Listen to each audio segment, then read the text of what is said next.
Hello, everybody. Welcome to this edition of Research Skills Refresh, where we talk about tracking down citations. My name is Liz Boda. I am the Instruction and Outreach Librarian here at the Thompson Library, and so I'll be guiding you through this.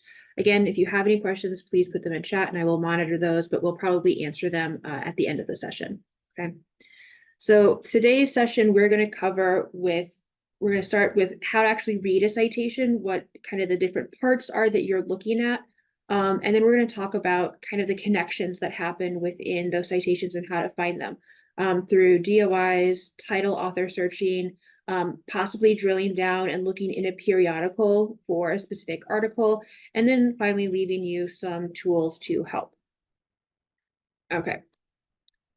So when you are reading a citation, you need to kind of pick it apart a little bit and look to see if you can decide who wrote this, who the author is, what it is. So typically this is going to be the title of the article, the book chapter, the website, possibly even like a data set or an image, when it was published, and then where this is located. Now, where is probably the most complicated part of a citation because it includes so many parts, right? So it could be, if you're looking for a journal article, it could be the title of the journal that that article was published in, okay?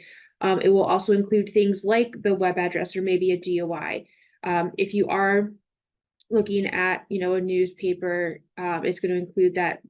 If you're looking at a journal, it's also include not only that title, but the issue and volume number, as well as things like page numbers, or maybe an article number. And also, like if it's a book, possibly you're going to be looking for the name of the publisher of the book. Some citation styles are going to ask you for the name of the database that you found this article in as well. So the where is a little bit more complicated to kind of parse apart, but we're going to look at some examples and kind of take them apart together. So where all this information is in and kind of how it's listed depends on the style that you're using. So APA versus MLA versus Chicago versus AMA versus thousands of other styles that you kind of see across different sources. But there is some kind of uniformity in how these things are presented. Okay, so this next slide is a little overwhelming. Okay, there's 4 different citations on here in different styles. It's the same source, but it is in different styles. So let me grab where's the annotation? There we go. Okay. So, but you'll notice some things right off the bat here that, do this one. Okay.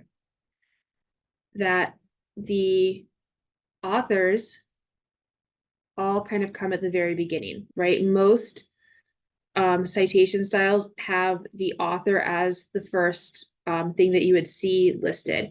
Now, if there is no author, maybe you would see the title, but typically you would definitely see the author and those come first, okay?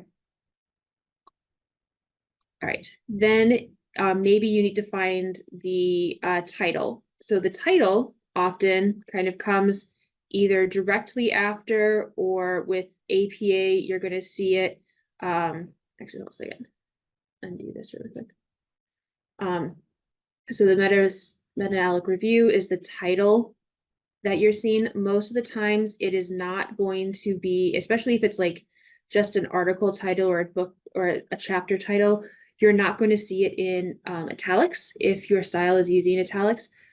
Typically italics are kind of reserved for the title of the largest thing, if that makes sense. So like the journal instead of the article that's kind of held within their journal. But typically the title comes either directly after the author, like you can see in these bottom 3 styles here, or directly after the date in APA at the top here. Okay. Then you're going to look for the date. So APA makes it really obvious and easy that the date is here. In other styles, actually APA is a little bit of an outlier here, because in other styles, it is kind of back in the citation a little bit, typically around where the volume, issue, and page numbers are, but you do see it there. And then finally, when you're looking at things like where this was published, typically, again, for journal articles or book chapters, you're going to see the title of that journal come directly after the title of the article that is in that publication. Okay. Sometimes, so with AMA or APA, I'm sorry, with MLA, Modern Language Association, you actually have an additional title here because this is the database that I got this from. So Human Computers and Human Behavior is a journal that we have through Science Direct. Okay.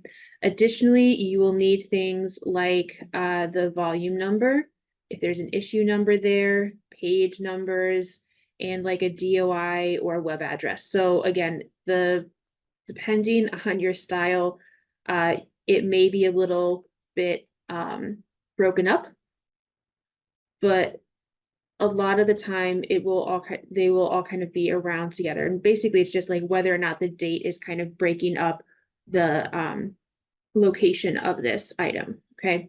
And just to give you an idea of what this looks like kind of all together, let me go into the next one. So color coding it sometimes helps you see it instead of me just like doing it individually. Everything in purple is the author, blue is the date, orange is that, what is it, the title, and then green is where. So what journal article, what journal is this in? What database is it? You know, is there a DOI or a web address? Okay. And again, this is compared across the different styles. So we have APA, MLA, Chicago style, or no, sorry, this is MLA, this is AMA, American Medical Association, and then Chicago is at the very bottom. Okay. So again, similar information is included in all of them, just depends on the style that you're using. Now, let's look at comparing citations across different formats. Okay. Now, I don't actually know all of the different styles that are on this particular page. So some of these are in APA format, some of these are in MLA format, some of these might be in AMA. I don't actually know for sure. Okay. But you'll see that even if we have that initial Seifu and Vahidi article at the top here, the same kind of information is present no matter what the format of the source is. So whether it's a journal article like the top one, a book chapter like the second, a full book, the third, we have a newspaper article in the last or in the fourth, and then the fifth citation down here is actually a website from the National Institutes of Mental Health. Okay. So again, they're all different formats, they're all different citation styles, but you can still kind of pick out those same objects, right? So we have, again, our initial option, which is a journal article in APA, something that a lot of our students are going to see. You'll notice that the second one, we have that book chapter, but again, you see that the author is coming first. Then you have the title of the chapter of the book. So then you have the book chapter here, or the book title there, along with its page numbers and then its publisher. Down here, you have the title of the book again, its publisher, the date, and then again, like the online web address for that.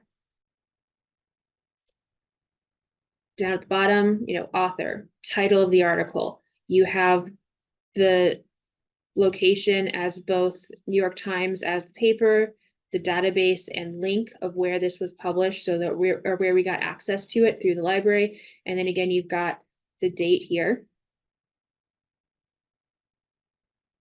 And then that at the bottom, again, author. Then we have the date that this was last updated. We have anxiety disorders. And then we have not only the link, but also the publisher. So the National Institute of Mental Health is part of the National Institutes of Health, which is then part of the U.S. Department of Health and Human Services. So the two like kind of parent departments for the NIMH are actually kind of counted as the publisher of the website. Okay. So again, we have some tutorials on actually recorded webinars on both an introduction to APA and MLA. and we'll give you some, and you can actually see how these are kind of built if you are having trouble with that. But actually just looking at citations and kind of picking them apart is something you should be doing pretty easily, especially in your upper level classes. And again, if you have trouble reading them, take a step back, think, okay, where is this being published and who is publishing this information? Because again, that will help you kind of decipher these a little bit. Now that we've kind of picked apart the different aspects of a citation, then what we need to talk about is actually how do we find them. So there's a few different ways that you can find a citation. First of all is the digital object identifier. This is, it's actually a fairly established tool, but it's definitely for more modern publications. And basically, it's shortened to DOI, but it's a unique number that is kind of made up of a prefix and a suffix. The prefix is typically kind of an identifier for the journal that it's been published in, or maybe the publisher if the DOI is attached to a book. And then the suffix is the kind of more specific, like where is this published? So typically it has references to a volume or an issue, maybe even a year. Some of them are a little bit more readable, like the examples that we have on here are like, you can tell like, oh, this was published in 2009 in January on maybe the 28th or something like that. Like there's a little bit of information here. And again, maybe com info lit has something to do with like the journal title. All right. But most of the time, but sometimes it's just a random string of numbers and it just kind of is again, but it's unique to that particular article or a chapter or an ebook. It could even be like a data set or a lesson plan. There's a lot of things that actually use DOIs and have them assigned to them. It's governed by a nonprofit foundation, the DOI Foundation actually. And this technology actually helps us cross-reference our articles in library databases. So let me show you kind of how this works. So, okay, we found this lovely article in Science Direct, okay? And then we actually see some links to specific articles as we're reading it online, okay? Now, these links in here aren't necessarily going to take us out to that particular article just yet. Sometimes they will actually kind of put you all the way down into the table of contents. Science Direct actually like pops open this little one and we can say, oh, here's the DOI that we could open there. Sometimes there'll be a direct link out to the PDF, or you could view it in another database or possibly find it through Google Scholar. It will depend. And actually, let me scroll down here or click on references to show you that again. Some of these will have all those different options, okay? Some of them will actually have a link out. Some of them will have like a view article or something like this. So depending on where you're going, it'll take a sec, but they should all get you there. So for example, if I click on Crossref here, what should open is the particular article in PLOS1, right, which is another peer-reviewed journal, and I should be able to get access to that PDF. So this is one of those kind of linkings that happen within library databases or even within kind of open access articles like or journals like PLOS1 is, okay? Now, what happens if you have a PDF that you are looking at rather than seeing it live online, okay? So say, oh, look, I have all of these options in here. Now, sometimes the articles or the links will work. Okay, let me think. I think this one works. Okay. Sometimes they don't though, right? So for whatever reason, the PDF kind of chopped up this DOI. So this is when we need to go out to something like Google Scholar or maybe even our library homepage in order to find those. Actually, though, there's one that worked. It's this one.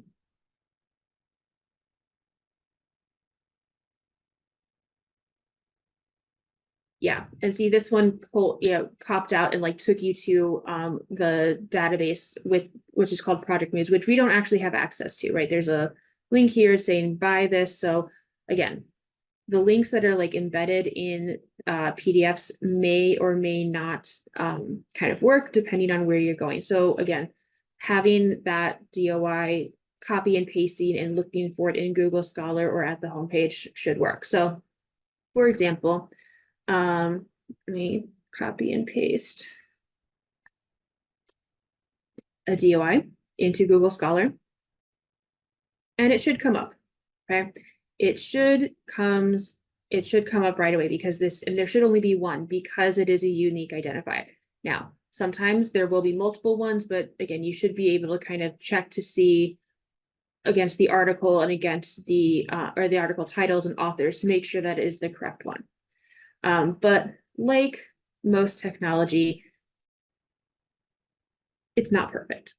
Okay, but it is a little bit better. And you can see again, it pulled up in Google Scholar and it pulled up on the library website just fine.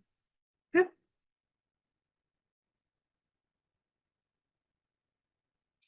All right. So that's the search tutorial for DOI, probably the simplest way to go about it. However, not everything has a DOI. So for example, there are some things that were published too early for a DOI, like again, maybe pre-internet or maybe before DOIs were really adopted by more of the world, okay? Or maybe we go into one of those issues where the DOI didn't work. So this is the point where we might have to go into a couple of different options. My first go-to is title and author searching, just because, again, it's usually a little bit easier to find things this way, and it usually will pop up right away. Some tips when you're doing this is to use phrase searching when you're looking for a title. And sometimes you're able to find the article or the chapter on its own, or even the book just on its own like this. If you are having trouble, or if there are multiple results coming back with the same title, it's always a good idea to have that author there, and you can use advanced search options in the library databases to help you look for those terms, okay? So going back here to the library's homepage, we're just going to run through and kind of give you an idea of what this looks like. So if I put in the title, Imagining the Internet, okay? And again, this is not a phrase search right now. This is just a regular key term search. And I'll show you what phrase search, how a phrase search affects this. So Imagining the Internet. We bring back a few things that, again, pull on the title because most databases kind of, with their relevance, they will rank titles or matching titles more highly. So this one actually doesn't do a whole lot to our initial like 4 or 5 results that we get. But if you notice here, the result number here, we've got just over 2,100, which is a lot. So maybe we want to make sure, and maybe we're not finding what we need necessarily right away. So if we put quotation marks around the title, we're going to go from 2,100 down to just 71. Okay, so that phrase searching, looking for those exact words in that exact order, really cuts out a lot of the things that we don't necessarily want to see. Okay, so phrase searching, very powerful, and why I would suggest putting quotation marks around a title. Now, again, Imagining the Internet, we see a few things, but we have several different authors. So again, checking to see that it is, and oh, look, here's Robin Mansell, but then down here, there's also something that says Robin Mansell, Imagining the Internet. Okay, and maybe when we're looking, we don't necessarily remember if it's an article or a book. So in order to make sure that the author is actually Robin Mansell, you can look for a few things, okay? Typically in library databases, they are the kind of results are formatted to, again, highlight the title initially, and then the author's names are kind of underneath that title. So we see this article is actually written by someone beside Robin Mansell, whereas this book is, okay? Now, if we wanted to take all guessing out of this option, I'm going to copy the title here. and go into advanced search screen. And on that advanced search screens, and this is pretty common across different databases, there should be a way to kind of limit which kind of metadata field that you're searching in. So we're going to make sure that we're just searching in title for the phrase imagining the internet. And then in field, we're going to pick author here, and we're going to put in the Mansell name. Sometimes you might want to put in a first initial. Typically, I found that putting in a last name works okay. And then we're just going to hit search. And then we come back with just the book, right? There is one review down here, but for the most part, we get that book that we're looking for by Robin Mansell. Right. Every once in a while, if you are coming up against DOI is not working, or maybe you're not sure if we have access to a DOI, like we saw that project muse option where we don't have access initially to it. Maybe for whatever reason, there isn't a link to something, or like the title is too generic, or there's some weird punctuation going on in it and you're not entirely sure, it's just not working. The kind of last ditch effort that a lot of librarians will actually do is actually using something like journal search, or maybe trying to go to the journal's home page and looking for archives or kind of past issues in order to see what we have it, and then kind of drilling down into those issues, into those volumes to see if we can actually access it. So we're going to be looking for this article by Roach Freeman in Communications and Information Literacy, Volume 15, Issue 2. We also definitely take note of not only the title, but the date and the page number, because sometimes it helps us find things. Okay. So again, going back to the library's homepage here, instead of using search all, we're actually going to go into our journals. Okay. And this is where we're going to put in in information literacy. And again, you could do title or phrase searching in here to make sure that we're looking for specifically this title of the book, or the title of the journal, excuse me. And we come back with one. So yay, we have some access to it. Okay. We click on it.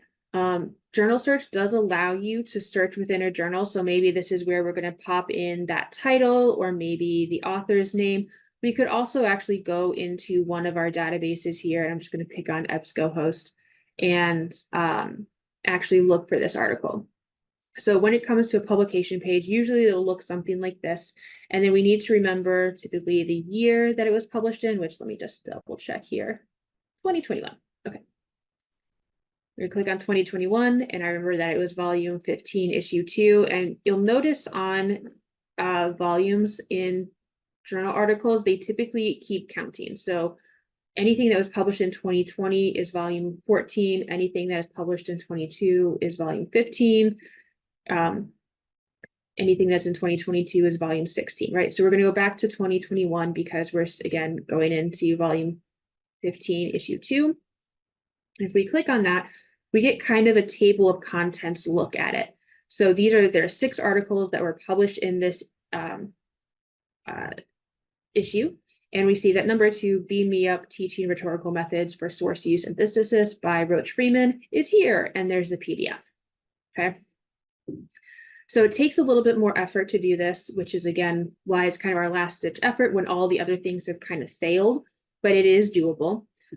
If you don't have access to a library database, say, or kind of a unified journal search to see like what we have access to, you could do a Google search and find, the journal, the actual web page for the journal. Most of them do have it. And in this case, you're going to be looking for something about like selecting an issue. Sometimes they're called like the archives is another term that you'll see a lot.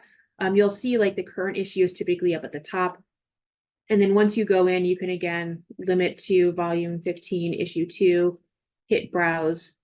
And the article that we want down here by Roach Freeman is there and the PDF's available. Now, this is an open access journal. If you go outside of the library, sometimes you won't necessarily have immediate access to everything, but we've got some tools that I'll talk about in a second that will help get around some of those paywalls that you might encounter if you go directly to a journal database's website like this. Okay, actually, so let's talk about those right now. Okay, so you can always ask a librarian. We are here for you. You can reach out by chat or make an appointment, shoot us an email, even call. Sometimes though, if you're looking for like links to a particular database, often like an email or an appointment or a video appointment or something is going to be most useful, okay? We have a couple of tools though in the library that we actually have additional help with that will help with connecting. So the first is called LibKey Nomad, which is a browser extension. Okay, and what this tool does is if you go into a journal that requires a subscription, especially if you're off campus, what it will do is it will access this little article link down here. You see this gigantic kind of blue box down here that says University of Michigan Flint, right? Actually, let me pull this back and see. No, okay. This is what comes up when you do it, and it will take you to the full text article link to it. And especially because if I click on PDF right now, what it should come back as is request permissions. It may not give me, it's going to give me like this kind of paywall here. But since I clicked on this, it's actually pulling up, and it takes a second sometimes, but it should pull up the library or the article in a library database. So again, this is a linking across that DOI. So we do have the Journal of Nursing Education. We have access to it through a ProQuest database. So instead of hitting this paywall where we don't have access to it, this little box down here in this browser extension brings it back to us, which is really nice. Additionally, if you are out looking in, again, on not even just journal article websites or journal websites, if you're looking at like the references on a Wikipedia page, you'll see, oh, it's pulling back both ebooks and I can download the PDF of this particular article here, right? So this is a really powerful browser extension. It's really easy to use. And we actually have had a couple of webinars on it, and I'll show you where to get those recordings in a second. So adding in that LibKey Nomad browser is a really excellent thing to do, especially to make sure you have access to everything that the library has when you're searching online. The other thing is that if you're ever using Google Scholar, making sure that you have your settings set up so that you see these links and like the find at U of M Flint links so that you can actually get to, again, the full text of this article. So we had that DOI there, but even if you do a search like social media, we'll just pick the one that I did earlier, you'll see that doing this search, if you have your Google Scholar set up correctly to include links to the U of M Flint library, you see that there are a bunch of them that come through. And actually the first 10 links down here, almost the first full 10 of them have some relation to U of M Flint. Okay. Now, in order to access all of these, we actually have some recorded webinars on our YouTube page, which give it a second to load here. This is part of our Getting the Most Out of Your Libraries webinar series. We've created a playlist on our website, and we have LibKey Nomad and then the Google Scholar, making sure that that connection is set up. Those are the first two right there. We have additional information on our website as well about getting this all together as well.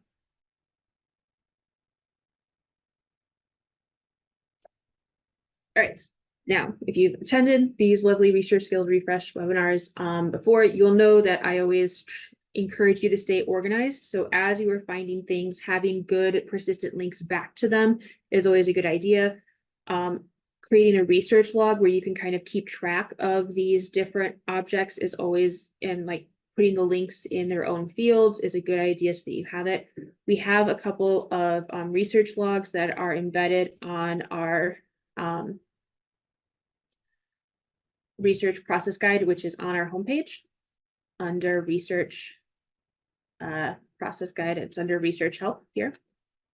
And then like linked right away on the very first page are the two different types of logs. One that we have as a spreadsheet, one is a Word document. These are actually both Google, it's a Google Sheet and a Google Doc. I'm working on creating and linking like a Word doc that you don't have to have a Google sign in for, but they're both here. And I highly recommend you kind of looking at them and using them. But otherwise, you have more help. Again, that research process guide, all of our video tutorials, we will be recording most of the webinars we have and uploading them. Takes us a little bit of time to get them up there, but they're there. Feel free to ask a librarian at any time, and this is a great time if you've got any questions for me. Thank you for watching this recorded webinar. Find upcoming webinars to register for at libcal.umflint.edu.